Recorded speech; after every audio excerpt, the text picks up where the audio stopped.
been incredibly successful at doing is forcing other economies to slow down. It's cut Germany and Japan's growth rates. It can't do that with China because China is not under the control of the United States. So it has to persuade China to commit suicide.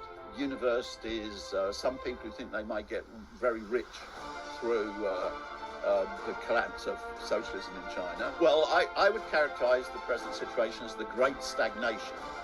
But most people don't realize that.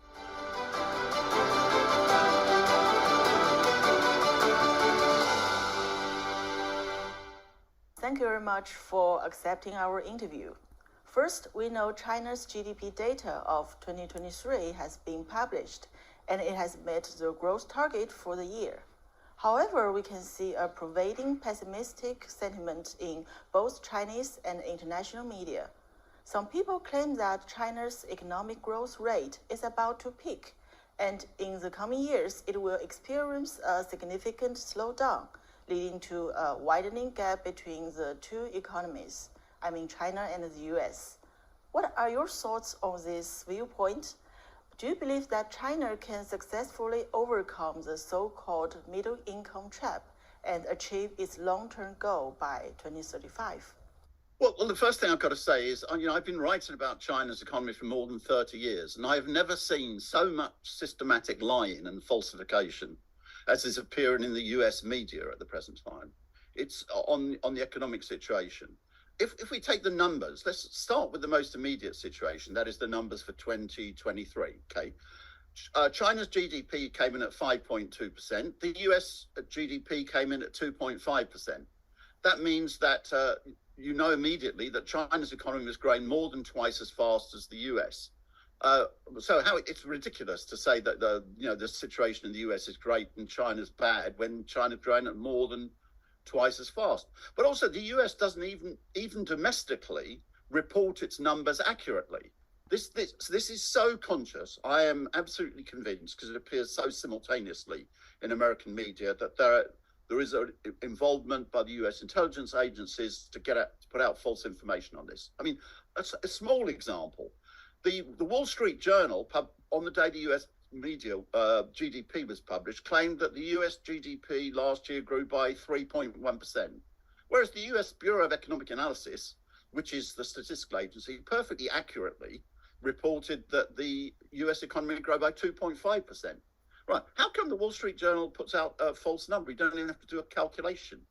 You can can just look up the number. Well, because it carried out a statistical sleight of hand, what Lenin used to call dirty business, or cherry picking.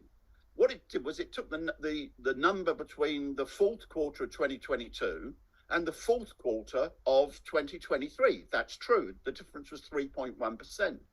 But the US economy grew much more slowly during the first half of the year. It was well below 2.5%. So this is a number which was just not true that is being publicized. But actually, last year was a good year for the US at 2.5%. It's above trend growth. Previously, in previous years, the US growth had been below 2%.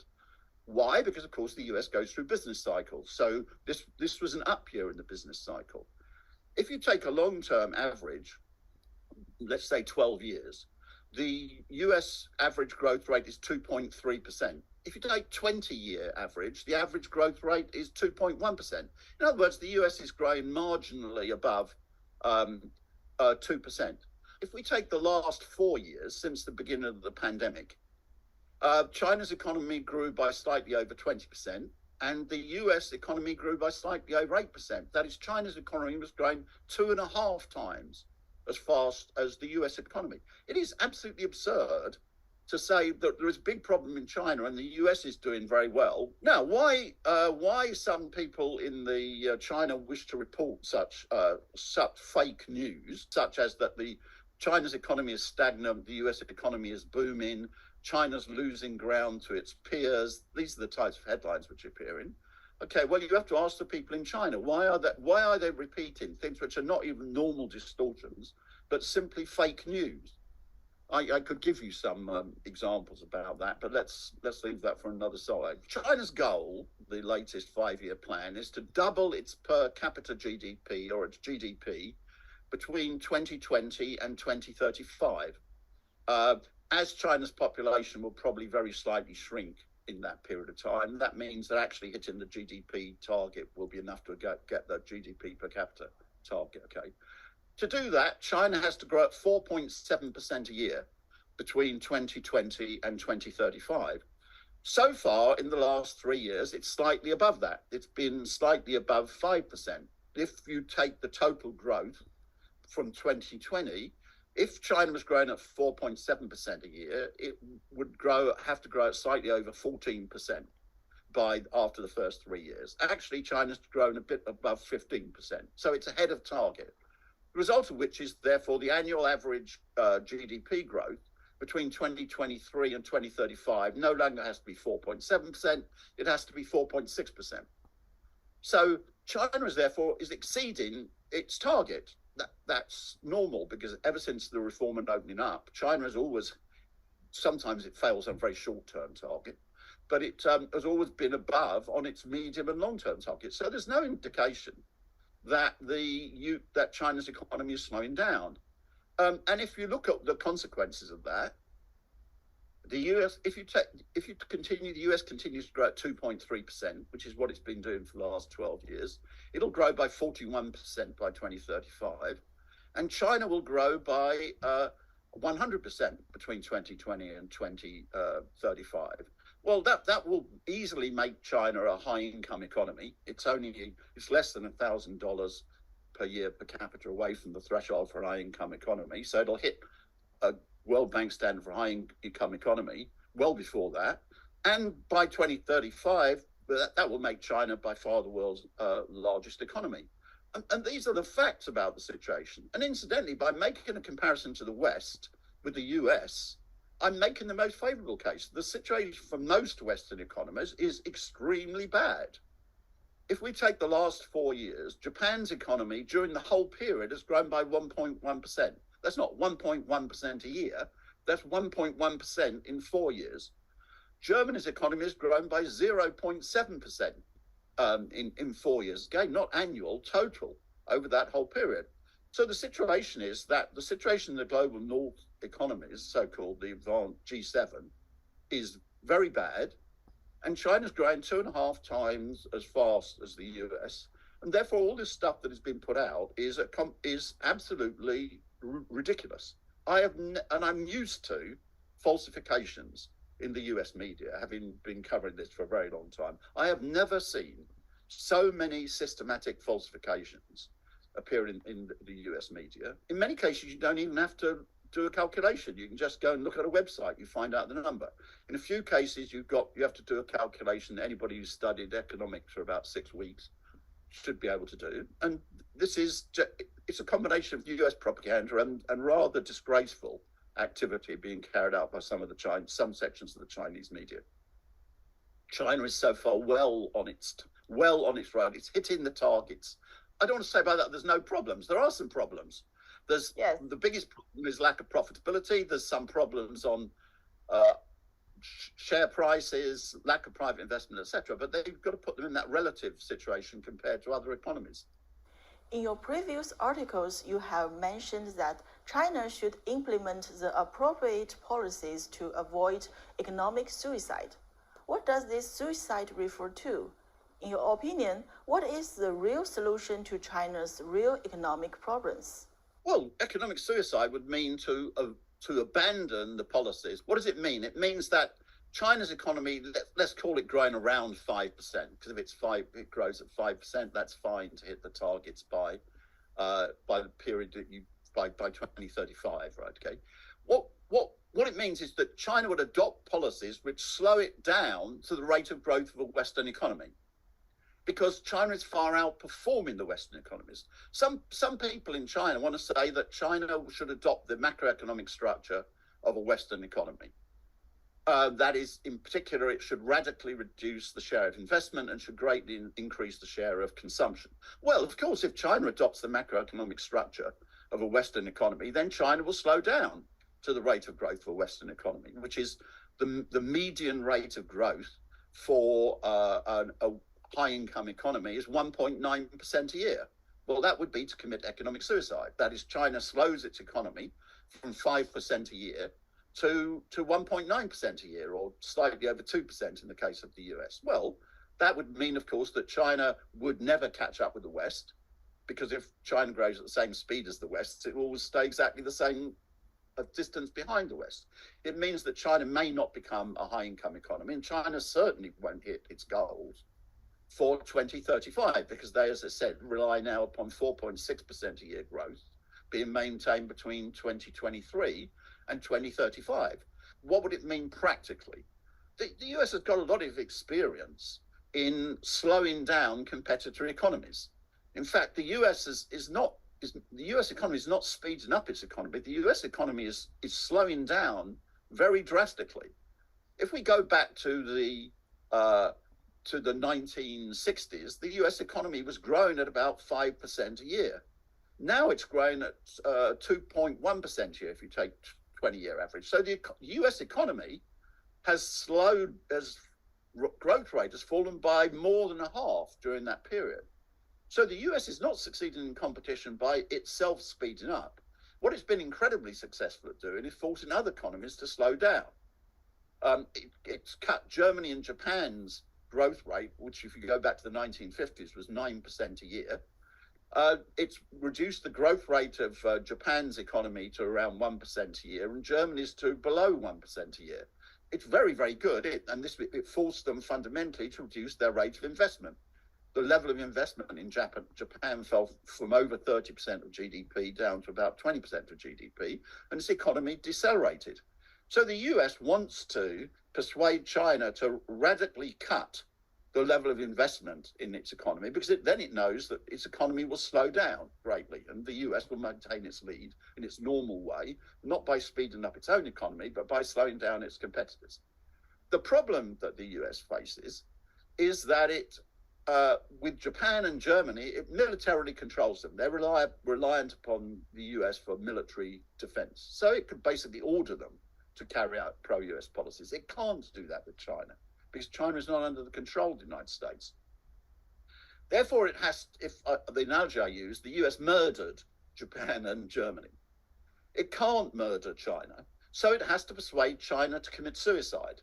That is, it has to persuade China to adopt the policies that would move China to the same macroeconomic structure as a Western economy. I don't even mean capitalism. I just mean to reduce its level of investment in GDP, and the Chinese economy will slow down. If the US can slow China's economy to the rate of growth of a normal Western economy, that is 1.9 to 2%, then China won't ever catch up with the West, and it won't achieve its 2035 targets.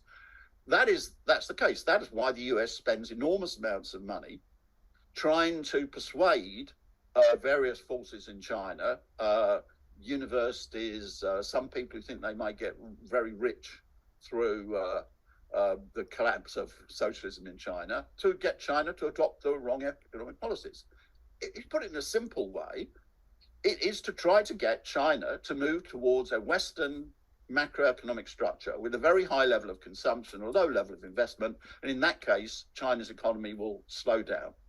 So if you look at the dangers to the Chinese economy, the biggest danger of all would be to abandon socialism. If you abandon socialism, you'll have the same result as the USSR. You will have a national catastrophe in China, but that's not on the agenda.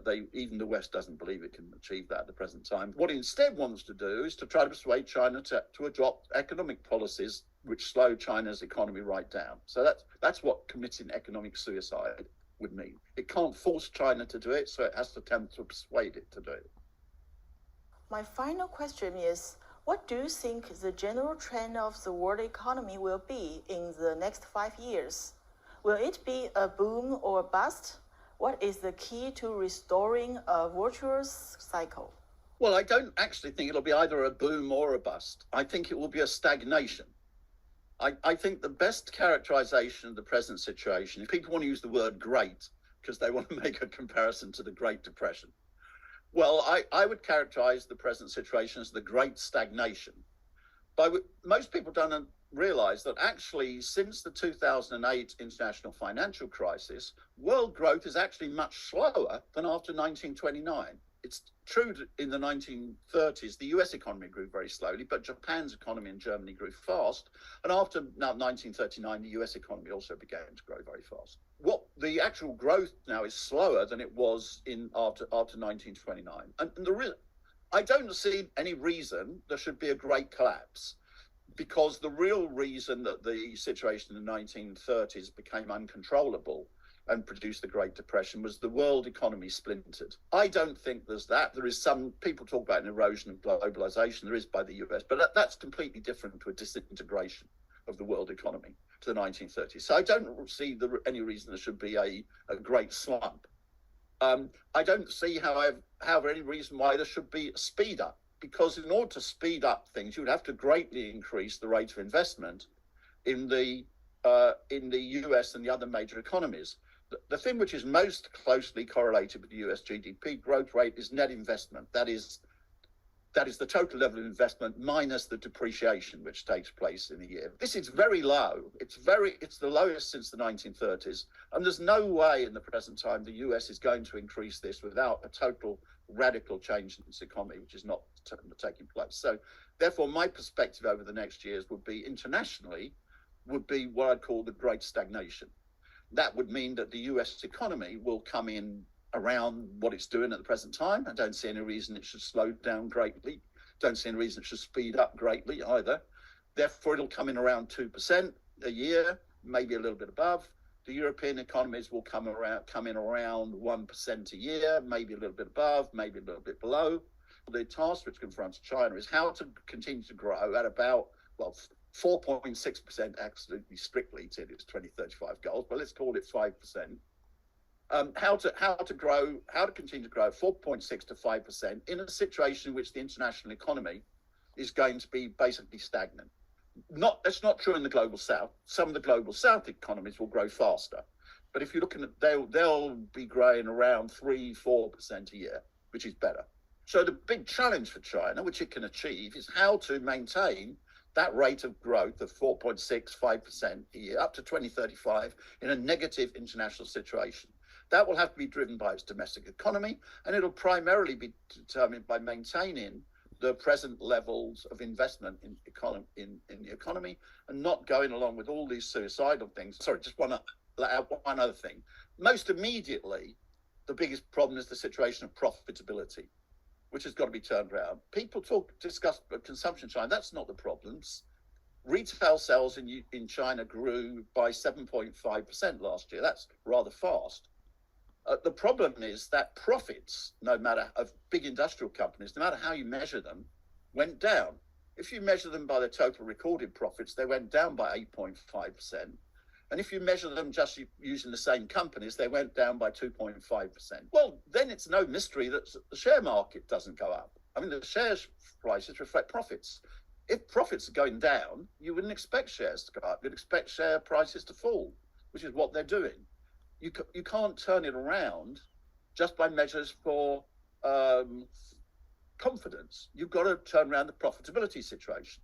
And so the big discussion that should be taking place in China is what has caused this decline in profitability and how to turn around the profitability situation. I want to say by international standards, China is doing very well, but it doesn't mean there are no problems in China's economy. They've got to be dealt with. You've just got to put them in relative perspective.